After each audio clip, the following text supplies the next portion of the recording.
masyarakat tuh percaya bahwa kalau orang nggak sekolah dengan cara yang seperti sekarang gitu atau tidak mengalami pendidikan yang seperti sekarang, itu hidupnya akan susah. Mari nge-vlog di Kebun Desain. Assalamualaikum warahmatullahi wabarakatuh. Selamat datang di vlognya Kebun Desain. Oke, kali ini kita udah kedatangan klien, customer pertama Kebun Desain, yaitu salah satu ownernya dari Negeri Senyum nih. Nah, kita hari ini mau nanya-nanya terkait dengan pembahasan core bisnisnya Negeri Senyum itu seperti apa. Karena yang kita ketahui, Negeri Senyum itu kan dia yayasan bergerak di bidang pendidikan. Nah, apakah punya badan usaha ya untuk nyari-nyari pendanaan lah seperti itu. Kita korek-korek ya informasinya. Ya, karena kemarin juga kan dengan Kang Denny pernah kita ngobrol ya bahwa pendidikan itu tidak bisa dibisniskan gitu. Ya, makanya mungkin kita pengen tahu nih bidang usahanya apa aja yang ada di Yayasan Negeri Senyum ini gitu. Iya, betul.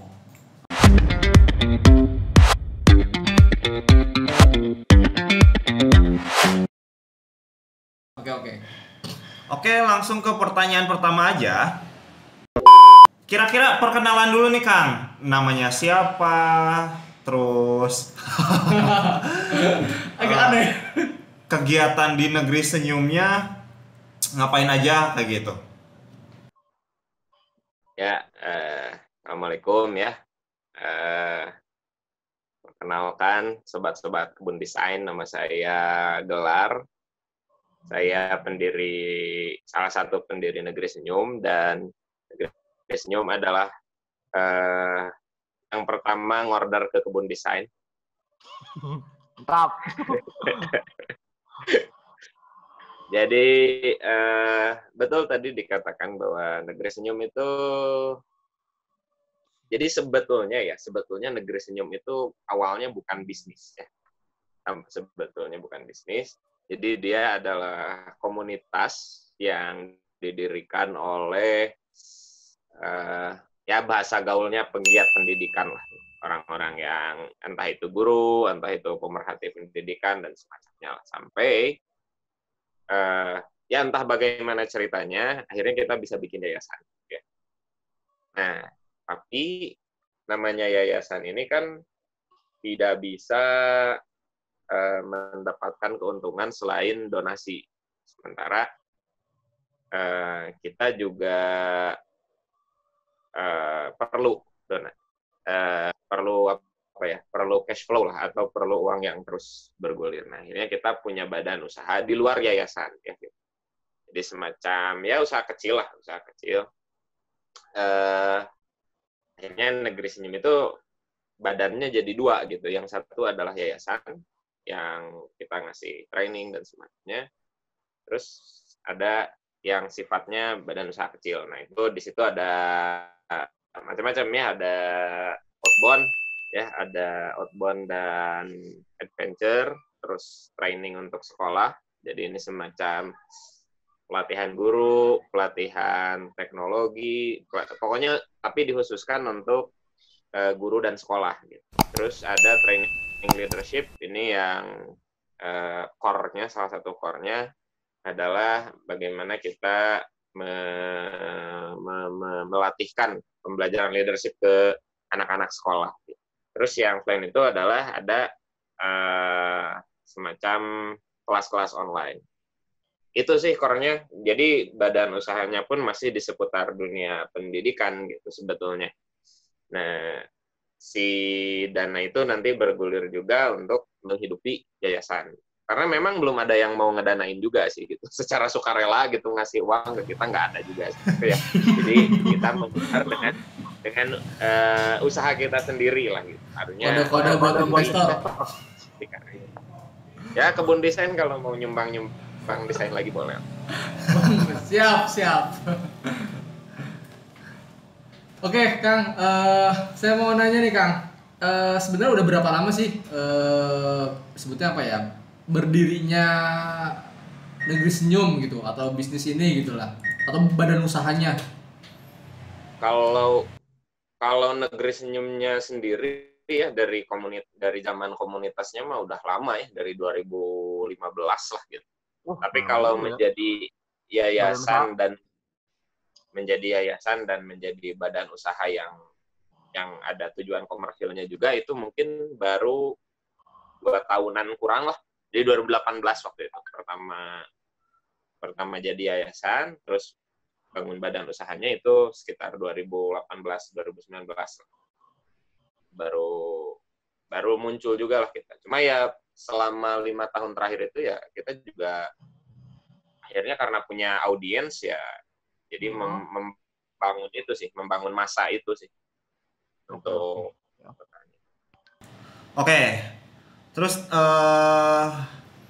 kalau tadi kan eh, badan usahanya tuh nyerempet ke pendidikan. Nah, itu kenapa sih milih jenis badan usaha yang kayak gitu gitu? Awalnya tuh gimana?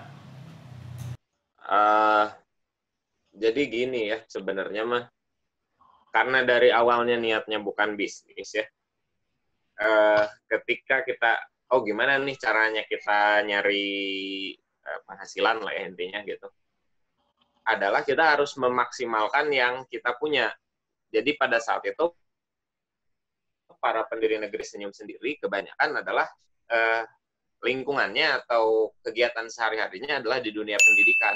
Jadi itu teh bukan karena kita ingin atau misalnya peduli ingin pendidikan menjadi sukses dan segala macam, enggak gitu. Emang adanya itu gitu. Orang-orangnya bisanya itu gitu. Jadi orang-orangnya bisanya itu, jadi kita gunakan kemampuan yang ada itu gitu untuk istilah nama gimana nih dengan kemampuan yang ada kita bisa punya profit gitu misalnya. Akhirnya lahirlah training atau terus ada misalnya anggota tim yang juga aktif di bidang pecinta alam gitu. Akhirlah outbound gitu. Kayak gitu sebetulnya. Sederhana itu. Oh, memaksimalkan potensi dari para pendiri dan anggotanya sendiri seperti itu ya. Oke. Ini sama kayak pernyataan Kang Denny minggu kemarin Ya, bahwa orang-orang yang sekolah pengen bikin sekolah tapi bingung, itu ngapain lu sekolah gitu. iya benar. Relate ya, relate. Oke, nah itu kan bisnisnya menggunakan potensi yang ada pada anggotanya masing-masing ya Kang ya, seperti itu. Nah, kira-kira dalam memaksimalkan potensinya tersebut, dalam mengembangkan bisnisnya tersebut atau badan usahanya tersebut, berapa sih modalnya seperti itu? Ataukah ada modal yang perlu dikeluarkan atau bahkan sama sekali tidak ada? Nah, ini ya. Kadang saya juga bingung ya bisa sampai sejauh ini teh. Karena waktu pertama ini jadi badan usaha itu modalnya adalah modal kepercayaan. Nah, mungkin itu ya ada gunanya selama ya kurang lebih 3-4 tahunan sebelum menjadi badan usaha itu kita berkegiatan ya beraktivitas itu akhirnya ada orang yang punya ketertarikan dan kepercayaan kayaknya Negeri Senyum bisa melakukan ini gitu. Nah, akhirnya kita dapat klien yang pertama itu tanpa modal.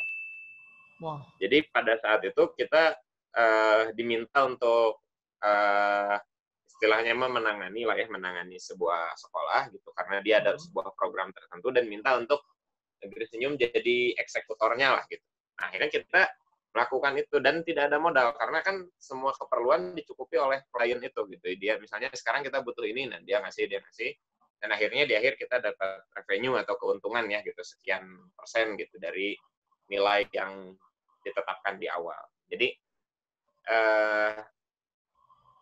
mungkin nggak tahu ya kalau modal uang sih ada tapi nggak kerasa langsung blok seorang harus Blok, udunan ya. segini gitu. Nggak ada gitu juga sih gitu. Mungkin ada kita juga kayak misalnya apa ya bikin kaos nuker yang gitu-gitulah. Tapi kan itu tidak terlalu. Kalau core si bisnisnya itu memang lebih ke modal kepercayaan juga sih. Beberapa kali sih begitu ya. Oke, kita menemukan lagi berarti nih Dek, namanya narasumber yang punya badan usaha tapi nggak pakai modal gitu. Sama kayak Kang Randy kemarin ya. Iya betul. Jadi buat teman-teman nggak mustahil gitu bikin bisnis tanpa modal. Betul sekali. Jadi jangan patah semangat buat teman-teman UMKM terutama ya. Jadi maksimalkan potensi yang kalian punya seperti itu. Betul. Potensi diri, potensi lingkungan itu kalau kalian kreatif artinya tanpa modal pun ternyata bisa bikin usaha. Harus pintar-pintar mencari peluang ya, Nu ya. Betul banget deh. Yuk. Nah terus ini nih kalau kira-kira proses bisnisnya kayak gitu, apakah kan kalau Negeri Senyum ini kemungkinannya bisnis jasa ya? Nah itu proses bisnisnya itu kayak gimana sih? Kalau disebut di core bisnisnya gitu di kegiatan usahanya gitu. Jadi kalau ininya lah ya skema dari awal misalnya dapat klien sampai akhir gitu ya mungkin ya, betul kayak gitu. Ya. Jadi pertama jelas kita kalau jasa itu kan kita harus ngasih tahu orang bahwa kita tuh bisa melakukan jasa tersebut gitu ya. Nah, kita manfaatkan channel-channel dari sosial media, kita bikin podcast, kita lakukan email marketing untuk sharing idea dulu. Jadi sharing ide dulu yang pertama tuh. Bahwa misal ya kita kasih tahu ada konsep pendidikan di alam yang bisa membantu siswa jadi bla bla bla bla gitu ya misalnya seperti itu. Nah, dengan harapan orang tumbuh kesadaran bahwa hal itu penting dan ingin menggunakan jasa kita. Nah, setelah ada ya dari situ mulai ada yang nanya-nanya misalnya ya gimana misalnya pendidikan di alam itu dan semacamnya gitu. Terus dia nanya, akhirnya kita tawarkan misalnya sebuah program atau sebuah jasa untuk melakukan suatu program lah dengan anak-anak. Nah, kemudian dari situ barulah terjadi negosiasi dan dealing ya, harganya berapa, tempatnya mau di mana, sistemnya mau seperti apa. Terus setelah itu eksekusi, dan ya setelah eksekusi ya biasalah gitu, evaluasi lalu terjadi pembayaran dan semacamnya. Nah, intinya di situ. Jadi kalau misalnya ditanya core-nya seperti apa ya kurang lebih seperti itu, mulai dari membangun ide di benak konsumen ya, calon konsumen gitu. Terus mereka masuk, terus tanya-tanya dan mulai eksekusi. Dan ya terus adalah follow up berikutnya supaya repeat order dan semacamnya lah. Wah, ini keren sekali nih. Ini bahkan bukan mencari peluang ya, tapi membuat peluang itu sendiri. Iya, betul. Ya Terus yang bisa kita ambil nih teman-teman, tadi pemanfaatan media sosial, kemudian koneksi-koneksi link-link yang kita miliki. Iya, betul. Gitu ya. Betul. Karena teman-teman Negeri Senyum ini aktif di kegiatan pendidikan, maka linknya di pendidikan juga sepertinya besar dan mudah mengakses calon-calon konsumen yang memang butuh di bidang jasa pendidikan. Seperti itu. Ini kan udah ada badan usahanya nih, ya kan ya Kang ya. Nah, udah berjalan juga 2 tahun. Nah, kira-kira udah kelihatan belum nih omsetnya itu sendiri berapa? Ya sebenarnya masih kecil lah ya kalau dibandingkan dengan UKM-UKM lain juga yang sudah lebih dulu berkembang gitu. Apalagi di bidang ya jasa pendidikan mah, yang urusannya dengan pendidikan itu kan sangat berkaitan dengan agenda sekolah dan semacamnya. Kalau omset ya kita juga nggak bisa sebut angka ya karena malu gitu ya, tetapi yang Cukup buat yang beli utama. mobil satu gitu misalnya. Tapi ya kalau misalnya intinya perputaran uangnya cukup sehat, kami nggak ada hutang gitu ya. Terus semua modal awal itu atau apa yang dikeluarkan di awal misalnya semuanya tertutupi, inventaris kita juga lengkap gitu, dan itu juga hasil memutar cash flow ya gitu. Dapat inventaris itu bukan dikasih tapi kita beli sendiri dan segala macam. Bukan gaji itu ya, honor tiap anggota juga terbayarkan lah gitu dengan baik gitu ya. Kalau misalnya apa ya, kalau barang mungkin berapa ya, pokoknya masih kecil lah gitu ya, masih. Oke, intinya usaha ini sehat lah ya cash flow-nya gitu ya, dengan di awalnya usaha sampai sekarang seperti itu ya. Betul. Kalau melihat dari awalnya yang tanpa modal itu gitu ya, menurut saya sih ya, saya nggak ini juga, menurut saya mah ya lumayan berputar dengan baik. Cuma memang karena kemarin ini ya kita ya COVID-dan ini ya luar itu juga berpengaruh gitu ya. Asalnya misalnya training sebulan bisa 4 kali gitu, sekarang mah sekali juga sudah untung ya via online kayak gitu. Outbound kan lagi nggak ada sama sekali gitu ya. Ya sabar dulu gitu. Oke, itu ya. Jadi baru bisnisnya berjalan selama 1 tahun, dan apa namanya, omset pun terus merangkak seperti itu ya. Intinya sih yang saya salut adalah kan banyak perusahaan-perusahaan besar itu berdiri dengan hutang sebesar-besarnya. Nah, kalau ini tidak, kalau ini benar-benar di awal mulai dari komunitas, kemudian berjalan sampai mempunyai omset dan cash flow-nya pun sehat seperti itu. Bahkan bisa membayar honor para anggotanya seperti itu. Itu sudah bagus sekali. Nah, jadi buat teman-teman nih ya, jangan berpikir bahwa membuat usaha itu harus ngutang. Betul. Nah ya kalau kalian pinter memanage ngutang itu bisa. Cuman kalau misalkan ingin menghindari kepusingan harus bayar hutang, cicilan dan sebagainya, bisa merintis ya pelan-pelan seperti itu ya. Cuman ada waktu yang harus dibayar sih. Apa ya? Ini aja deh. Oke, silakan. Nah, tantangan dari apa namanya usaha di bidang pendidikan ini apa nih kira-kira? Kalau tantangan ya mungkin begini, karena sekolah itu kan sistem yang sudah bertahan ratusan tahun ya. Terus masyarakat tuh percaya bahwa kalau orang nggak sekolah dengan cara yang seperti sekarang gitu, atau tidak mengalami pendidikan yang seperti sekarang, itu hidupnya akan susah. Nah, sebenarnya kan Negeri Senyum itu memberikan alternatif bahwa sekolah tuh nggak harus seperti itu, pendidikan tuh nggak harus selalu begitu terlihatnya gitu. Nah, mungkin tantangan utamanya adalah mengedukasi publik itu, jadi bahwa agar ada interest ya, bahwa oh pendidikan itu tuh penting selain yang di sekolah itu gitu. Nah itu tantangannya satu. Kedua, terus karena klien kita juga banyak sekolah gitu ya. Nah sekolah ini kan kadang dananya tuh dia bergantung pada bos gitu. Nah kadang apa ya? Kadang juga ngirit sekolah tuh. Jadi kalau nawar tuh edaan gitu kalau ke kita tuh ya, mungkin itu salah satunya. Nggak di mana-mana, Kang. Semua customer itu kalau nawar seenak jidat gitu. Betul lah gitu. Padahal itu tuh kita ngasih budget tuh sudah sangat sederhana gitu, cuma masih ditawar juga gitu ya. Kayak gitulah. Itu tantangan kedua. Ketiga ya mungkin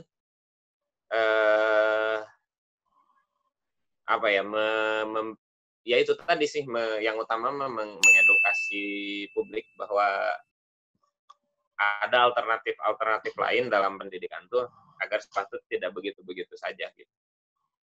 Itu mungkin ya yang agak Nah, oke itu tantangannya sudah dijawab ya oleh Kang Gelariska. Nah sekarang ada yang mau ditanya, bukan tanyaan sih, bukan pertanyaan ya, tapi ini sebagai tips aja buat UMKM. Mungkin ada UMKM yang mau bergerak di bidang jasa ya, enggak itu mesti pendidikan. Apa nih kira-kira tips buat temen-temen yang mau berwirausaha di bidang jasa, Kang? Kira-kira apa nih? Ini ya mungkin saya juga kalau ngasih tips mah belum layak lah ya. Tapi kalau misalnya sharing dari pengalaman gitu, saya alami sih ya, dan mudah-mudahan relate juga. Kan kadang sebenarnya dalam bidang jasa tuh kita punya keuntungan, yaitu keuntungannya adalah materialnya ya. Kalau barang produk mah ada bahan pokoknya gitu ya. Nah dalam bidang jasa tuh bahan pokoknya adalah diri kita. Jadi apa ya?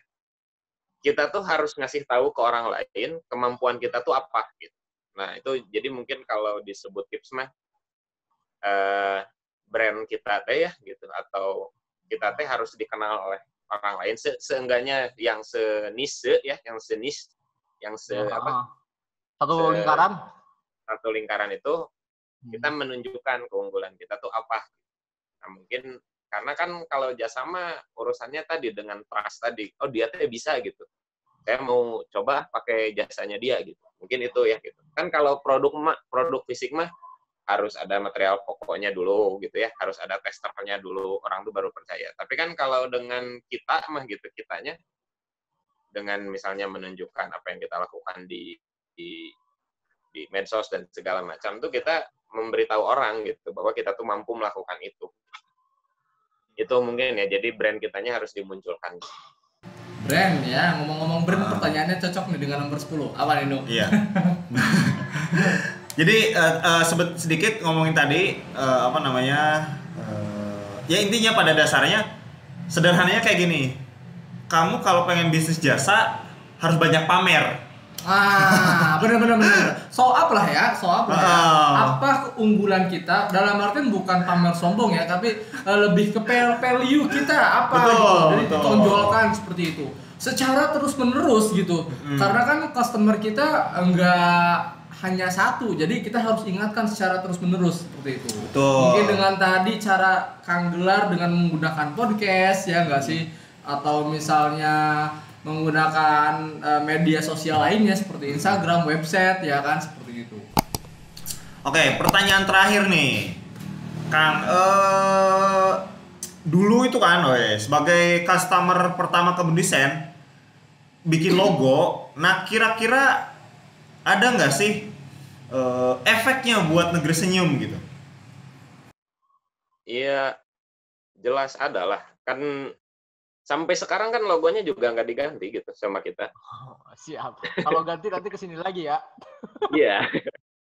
Jadi itu jadi semacam apa ya? Ya si warna itu teh. Oh itu Negeri Senyum gitu. Jadi orang juga semakin aware gitu terhadap si ini. Karena apa ya? Kan logo tuh ibaratnya mah bagian paling luarnya brand lah ya. Jadi orang tuh bisa tahu.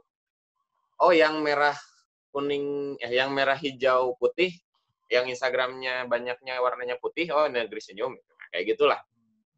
Jadi warna dominannya muncul gitu dan semacamnya gitu ya. Itu jadi membantu kita jadi punya ciri khas. Gitu. Oke, jadi memberikan identitas ya, jadi mudah dikenali. Nah gimana nih Dek?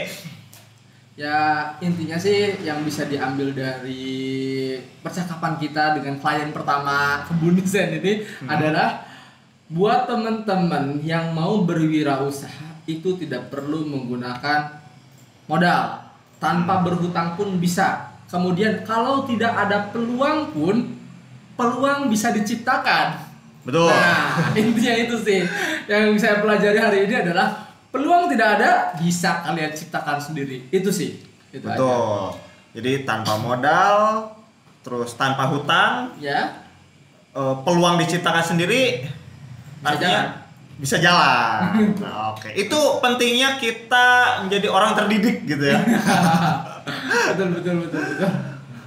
Oke, mudah-mudahan bermanfaat ya teman-teman semuanya. Tadi perbincangan kita dengan salah satu ownernya Negeri Senyum. Terima kasih banget nih Kang Gelar sudah berbincang-bincang dengan tim Kebun Desain dan bisa sharing ke teman-teman UMKM ya, ataupun teman-teman yang baru ingin berwirausaha, baik itu jasa maupun produk.